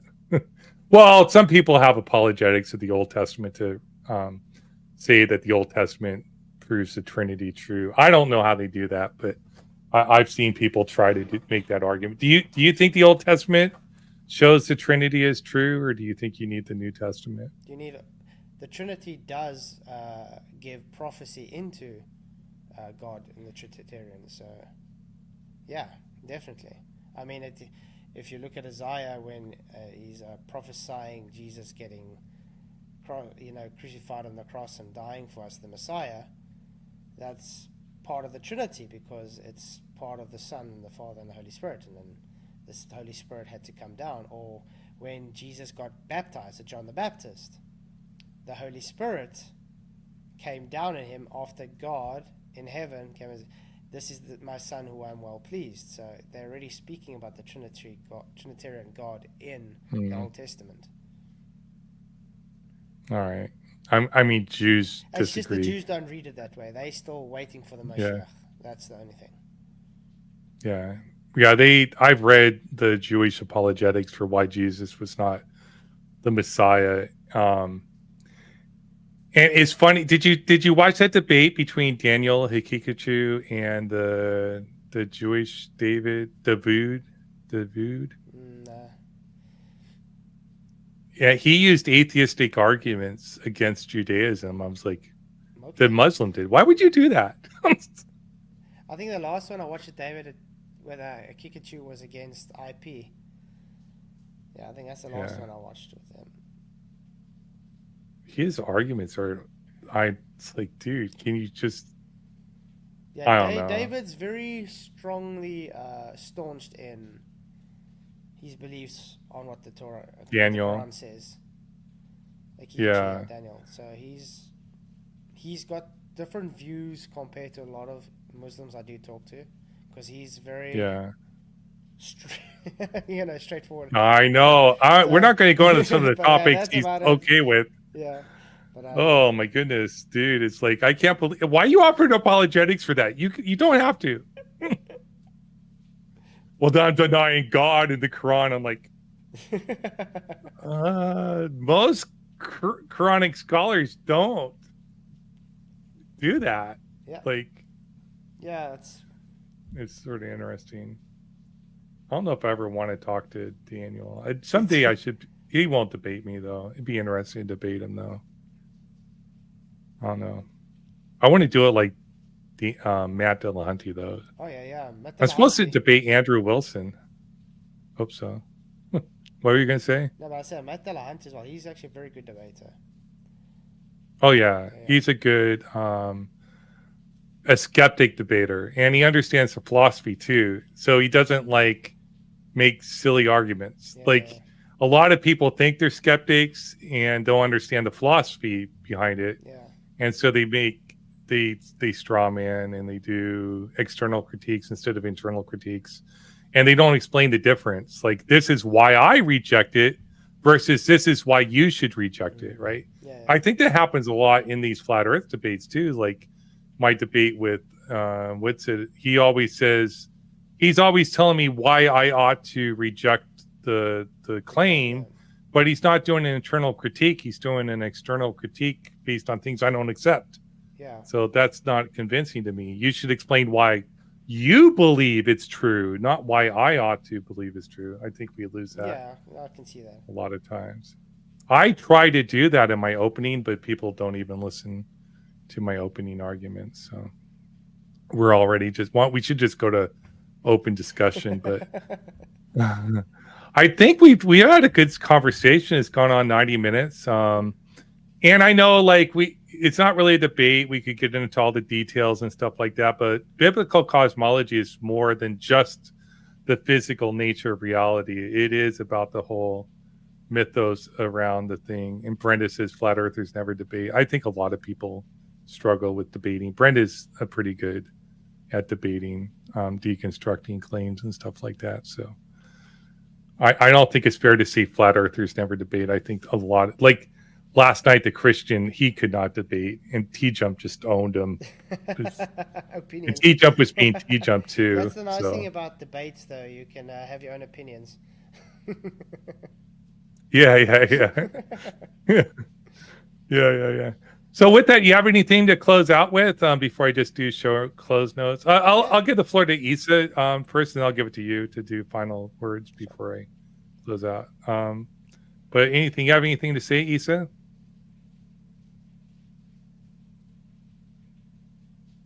Oh, he's freezing. I think he's frozen. That's okay. Oh, there you go. I don't know if you're there, Isa. Yeah, I'm here. Do you have any final words to say? We're gonna give Flatsoid the final word, and sounds good. All right, thanks, bud. I'll let you go.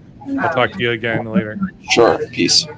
All right. And what about you, Flatsoid? Do you have anything to say? Do you think flat earthers and true earthers like me can have good conversation? Yes, I should call you. I should call you a biblical cosmologist. And like people like Whitsitt or ether cosmologists, I think that would be a more he classifies instead of like grouping everybody's flat earth. He classifies himself as the true earther, so I know. That's why I've been calling myself the true earther, just to mess with people. Look, when I got into the flat earth stuff, I didn't want to be labeled as a flat earth in the beginning. At the end of the day, I just decided, what the heck, it pisses globers off. So yeah, I'm a flat earther, just to piss them off. Yeah. Now I'm more than happy to say flat earth, but yeah, it's actually biblical cosmologist because I ascribe to the historical Hebrew cosmology, so it's biblical cosmologist. But yeah, I'm called a flat earther. That's how it is. Yeah. And I'm more than happy to debate Brent on your channel, by the way. Oh yeah, we could set that up. You want to debate the flat earth, you and Brenda? Let's do that. I would love to see that. We have to pick a time. I'll email you and her. She'll send me her email address. I'm actually a naturalist, so I would say I'm an atheistic naturalist. So I think all causal events are natural. So when people ask, like it came up in my last debate with Whitsitt, people asked me what would change your worldview, basically, and I said, well, if somebody could show me a supernatural thing exists, and people like, which is like, what? I'm a naturalist. I'm not a glober. Like, the belief that the Earth is a globe just follows from my axiomatic beliefs about naturalism. Yeah. So same thing with biblical cosmology. The same thing with, I don't think they have any grounding. I don't know what it is. I asked. They don't know. I like. What is it like? Yeah, but But that's exactly that. Everybody has a different view on things, and because you're a naturalist, you're obviously going to want to see the supernatural naturally. Yes, I'm going to look at all supernatural explanations. I'm going to re-explain it as having a natural cause. It's just my worldview. But I think when we do have that biblical cosmology debate, this will be something that will come up, obviously, because I will bring up ontological primitives, so it will be part of the debate, probably. Yeah. Well, I will accept some as true, like logic and stuff like that. But I just presuppose them as true. I don't argue for them because I don't think you can really argue for them. And I know some people try, like who did that? It was the Orthodox Christians try to do that, I think. But it doesn't matter. Then you have the precept apologists. Oh my goodness, like Darth Dawkins and stuff. I learned a lot from Darth Dawkins watching his debate. Brendan wants to know if you would want to debate the flat Earth or religion. Either doesn't matter to me. Either, yeah. Either would be good. I like the religion debate sometimes. I get more viewers for the flat Earth debate. So Look, no, to me, it's nice to do something different than flat Earth all the time. yeah. You know what I mean? Well, let's do it Something on fresh. atheism versus theism. Are you for that, I'm for or that. naturalism versus Christianity or something? And 100%. I'd be down for that. Let's do that then. We'll schedule that. Maybe next weekend, next Saturday or something. Or you just let me I'm not know. going to be able to do next Saturday though because it's my birthday next weekend. So Oh, if we can do it the weekend you're after going to that, that'd be be fine. you're going to be 25, 38. 38. I wish 25.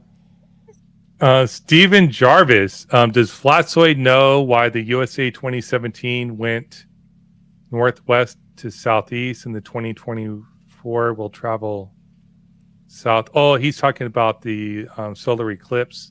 So the solar eclipse in 2017 went from the Pacific Northwest to And it's going the opposite like way and makes the southeast, and cross the other now. one's going the opposite way. And that's why it's making people have a conspiracy. It's the rapture because it's crossing exactly over a country, a town called Rapture. I know. Salem. Yeah. Oh, It's an omen. well, there's no. A lot of them are saying it's Nevaeh or whatever, Nineveh. and or they're using the Nineveh, book of yeah. Jonah, Yeah, and Nineveh. there's a yeah. So they're saying it's crossing all these towns that are related to the. But Jesus, when he was telling this story, he was telling them like it was a parable to describe his experience, and they're trying to use Jonah. I was like, are you Jesus? Are you saying you're Jesus? Yeah, That but you that's why I can. say exactly that the people. I mean, if you just know your Bible, God says you don't know the time of day. So why are you trying to make predictions which is going to be shown false anyway? And then you're going to be looked like a fool. Yeah. We're doing a countdown starting November. I've asked him, would you ever apologize? No, I'm just trying to find people's salvation. Oh my gosh! Like you should at least apologize for being wrong. Oh, anyways, do you have an explanation for why they cross different ways just to honor his? No, I don't. All I know is it just moves that direction. So sorry. Okay, thank you. I can't claim to Thanks know. so much for coming on. We'll schedule this debate with Brenda, and then Awesome. I'd like to schedule our debate on yeah. modern day debate maybe or something. When you're but ready as well for that, yeah. But it's just not going to be this weekend. I'll email it. That's all. Okay. And I'll let you go now. I'm just going to do my show notes and stuff. I really don't have much to say, but thank you so much for coming on, Flatsoid. I'll talk to you again next time. Blessings, man. Hopefully soon. Yeah. Blessings, man. Thanks again. Okay. You too. Bless Cheers. you. Bye. Okay.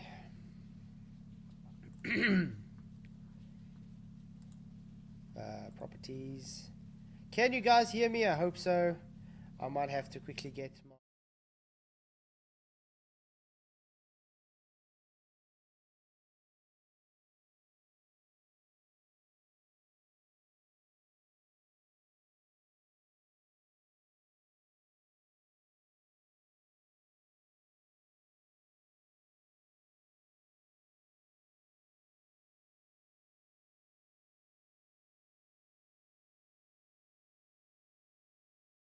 It doesn't seem to be showing.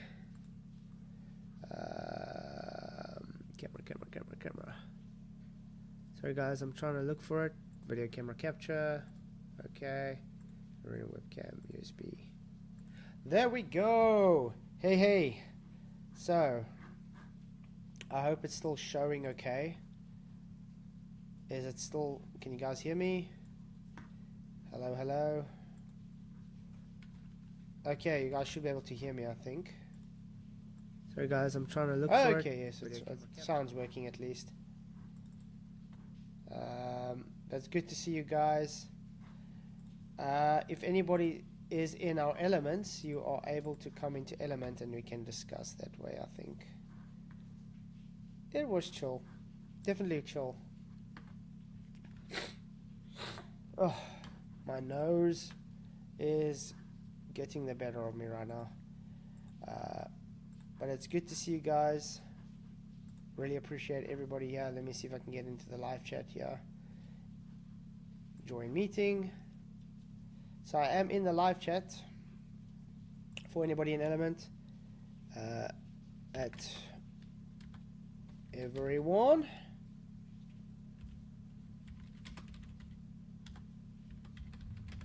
Everyone in here. Okay, so I've let everybody know in there.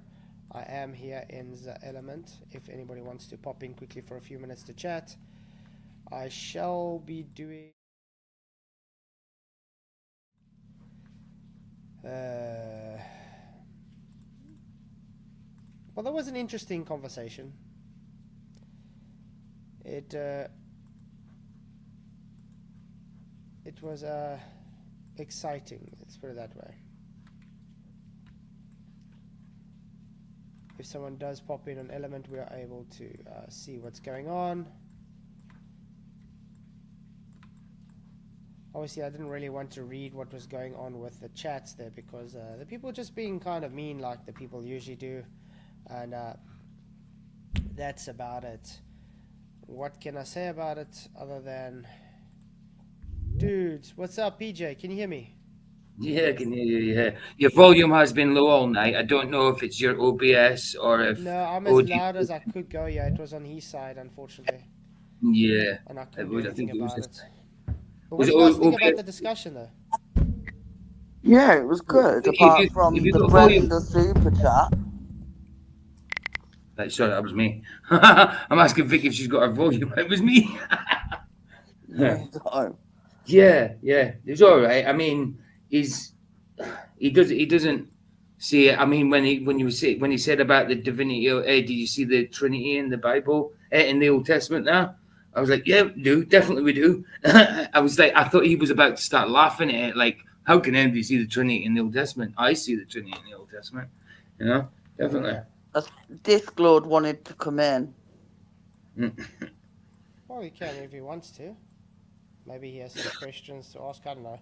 But I was actually happy that Joe guy came on. That other Christian dude, because I think he's got his doctorate in Christian theology, and I think I held my own with him. I don't think Joel, yeah. I don't think Joel. I think he almost got outclassed, actually. He didn't really think I knew what I was talking about. I don't know.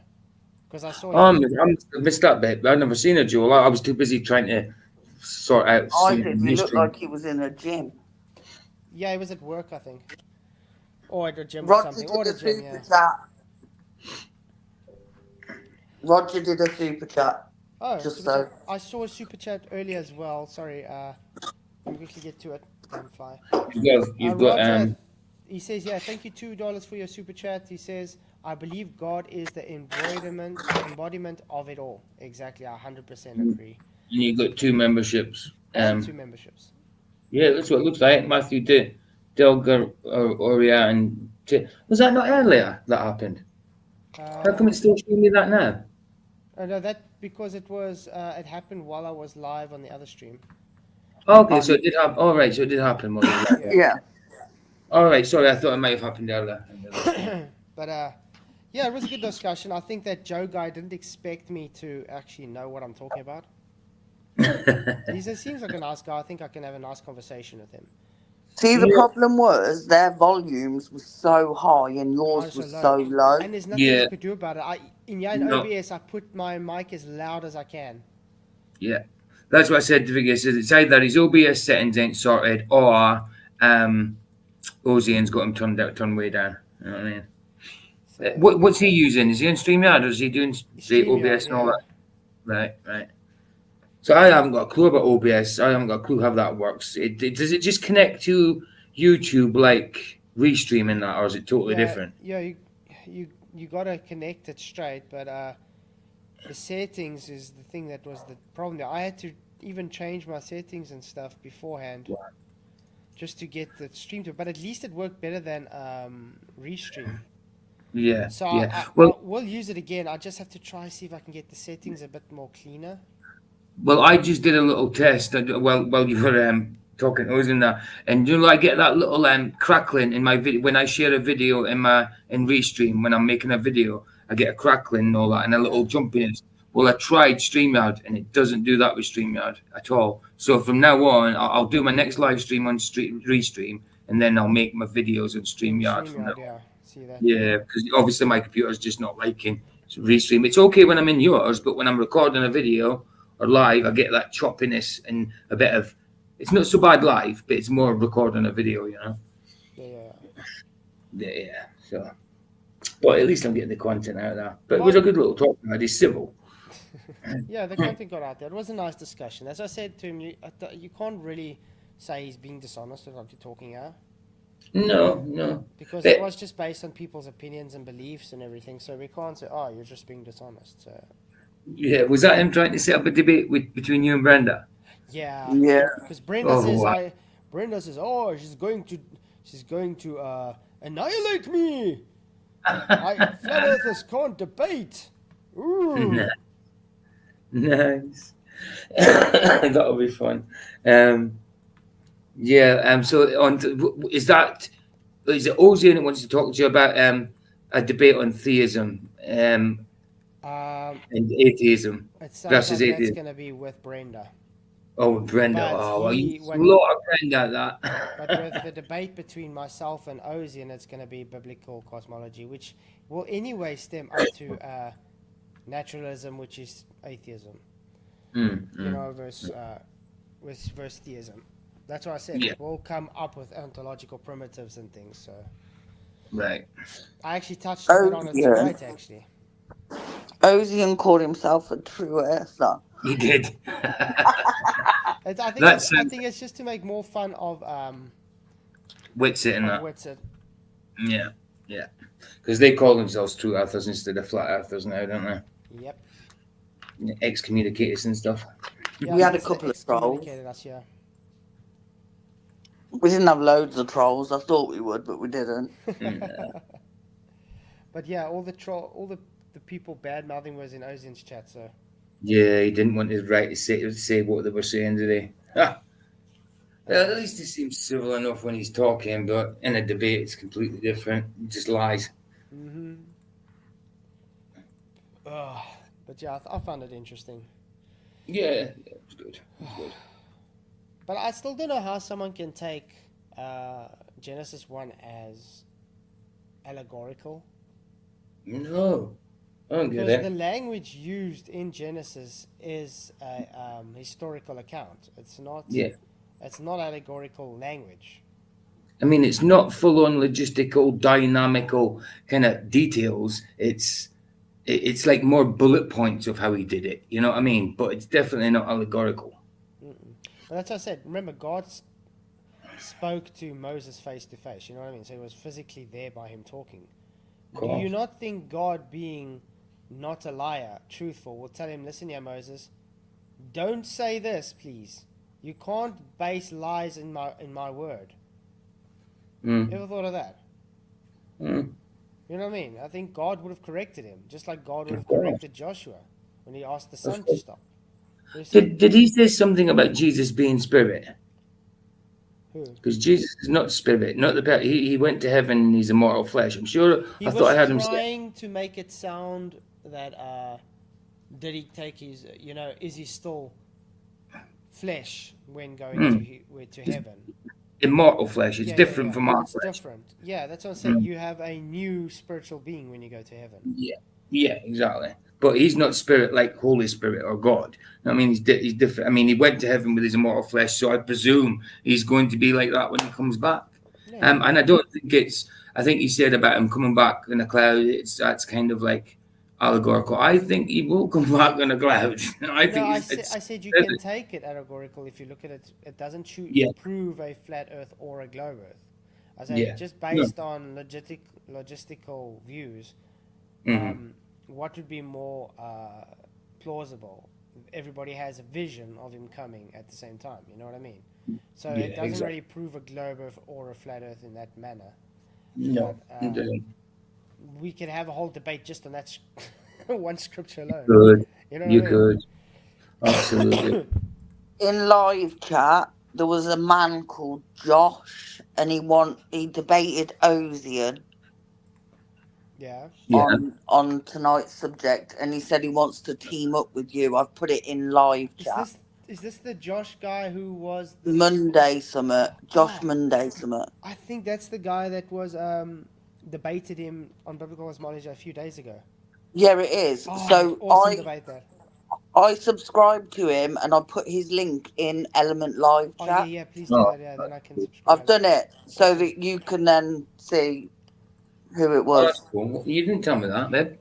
Look, I'm busy. You didn't tell me. I can't tell you everything I'm doing. I'm subscribing to him. There, Josh Monday. The funny thing is, you're on the phone to me asking everything I'm doing when I'm trying to start this. I know. Yeah, but for a bit there was only me that was moderating in chat, and on my phone it kept taking me back to the start. And Yeah, I had a little bit of go problem. out and sign out and come back in, and I was like, I would, but there's no other mods in chat. And then they all come like buses. There were loads of them, and I was like, I could have done it, but I didn't. But yeah, I appreciate your work, Vicky. I don't think anybody gives you enough credit. Vicky is ace. She does really keep this chat very clean. And you're like on point. Like before I can even see something, you've already done something about it. So I really do appreciate you. No, I don't know. Today, you, Brian, and Sov all beat me to putting links in. And I was like, what's going on? I didn't put links in earlier. And then another mod was putting links in, and I was like, I've already done it, hun.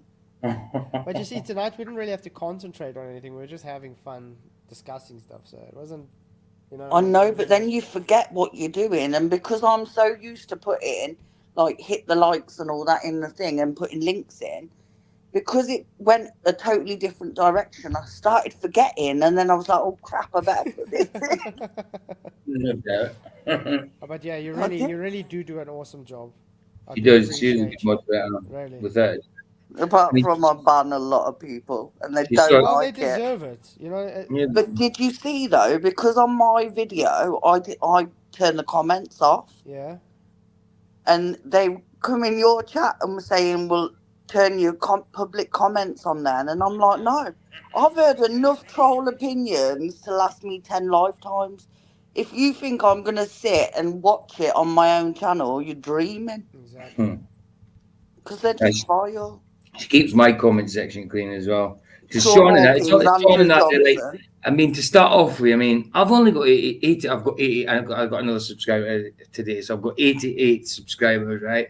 But when I had 50 subscribers, none of these came in. But now I've started putting out content, and I'm up to about 80. It's only 30 odd more. I've got that in the past 2 weeks, I think. They're in my chat because they can't get to you. They can't get to Michael. They're in my chat. They can't get to me. So Vicky's dealing with them. But I did tell her to leave Sean for a minute because I wanted Sean to answer me back. But as soon as he did, she banned him. Yeah, gone. I remembered he called me a bitch because I totally forgot about it. And then I remembered it and I was like, yeah, you're dreaming, mate. You went welcome here. The bitch. You must be a lesbian as well because I'm an old Scottish lady. Oh, yeah.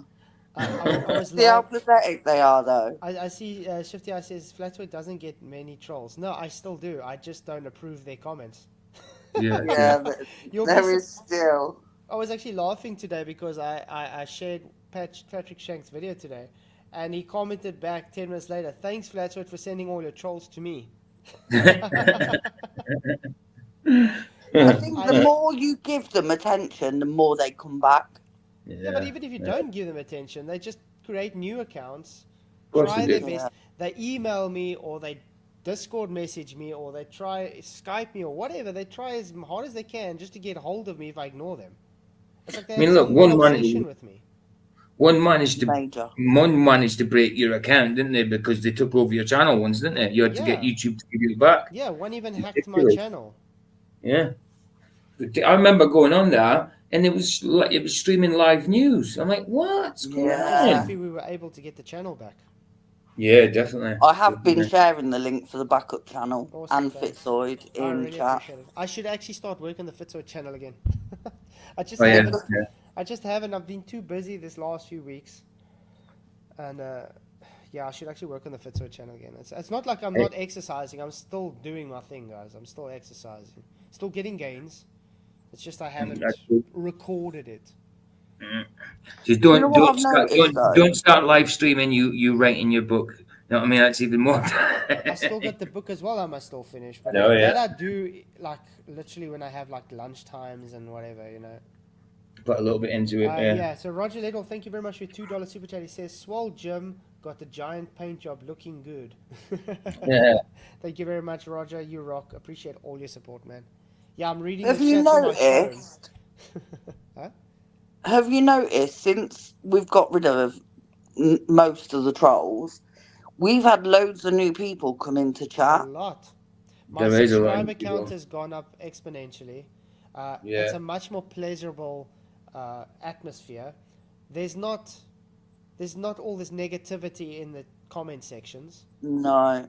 It's so much better. And I still Can get I a lot just of say hate. though? I still get a lot of hate mail from them saying, "Oh, you're an echo chamber. You're just blocking us all." It's like, get screwed, get lost. I don't give a shit about your trolling butt behavior. If you want to troll, you're not welcome. It's as simple as that. And That's it. there's just no need for it though. No. Like the things they say are vile, Yeah. and there's And no then- need for it. At the end of the day, they're very disgusting, and then they get blocked for it, and then they moan that they got blocked for it. It's like, what do you expect? It's like walking up to old woman, slapping her through the face, and then expecting to say, "Oh, please apologize to me for me slapping you through the face." Yeah. It's exactly that. That Jamie Sea Level video in the comments, they were calling me a dog and everything. What was it? A mad dog unleashed and that. Yeah. At one point, I had 3 blokes calling me names. 3 blokes I don't know. Yeah, they don't know you from a bar of They soap. are obsessed with you, and I don't. And I'm like, what? Crazy. And when I said, do you think that's acceptable? 3 blokes jumping on a woman, and they went, well, Nathan did it to Rachie. Rachie gave as good as she gets. Thank you. No, Rachie that's Rachie the can obfuscation, deal. isn't it? Rachie can deal so she can receive. Just like we were talking on the previous stream tonight, last night, where McToon can deal, but he can't receive. This is the unfortunate truth with all those anti-flat earth trolls. They are more than willing to dish out, but as soon as they get received, then they play victim and they cry about it. Yeah, but how many of us go on baller channels? No, I don't go on any. First time I went one ages was last night. It was Ozien, yeah. Yeah. But that's what I'm saying. It's now, if I get invited to the channel, then I'll go on. Like Mop, invited me. Ozien invited me, so I go there. But I don't specifically go to like Craig's channel or go to McToon's channel. It's disgusting there. Even if you just say hello, you get hundreds of people swearing at you and being disgusting. Literally disgusting just for saying hello. You know what I mean? It's like, why would you want to be there? Thanks, Gords, for saying I don't, but I probably do because I do ban them. Yeah, and I do tell them to clean their crusty rooms and pick up their crusty socks quite often. The problem is, Godzilla, a lot of the people create multiple sock accounts just to come to get banned. Yeah. Literally. And then moan that they're banned. They come in, they swear at Vicky, they get banned, so they create another sock account to swear at Vicky again and moan that they got banned. It's ridiculous, it really is. I don't get it though, I don't get the mentality, and I think I said it all in my video to them. There's not really much more I could have said. Yeah. No, that's it. Okay, but I'm sorry, I'm going to have to be rude and say it's 2 a.m. No, it's 1 o'clock here. It's late. It's late. My children are probably going to wake me up at 6 a.m. again like they did this morning. Well, yesterday morning. So, have fun. Yeah, exciting times. But it was good. Thank you guys for hanging around until this time. I didn't expect you. Could have slept. No, it's fine. We will now. But I appreciate you guys. Appreciate everybody in the YouTube lands. It was good to see you all. Thank you for the support. And I'll see you all tonight for another epic stream. I was going to say tomorrow, but it is tonight. It's already tonight, yeah. It's kind of confusing sometimes. Yeah, man. But yeah, it was good to see you guys. Thank you everybody for coming. Blessings and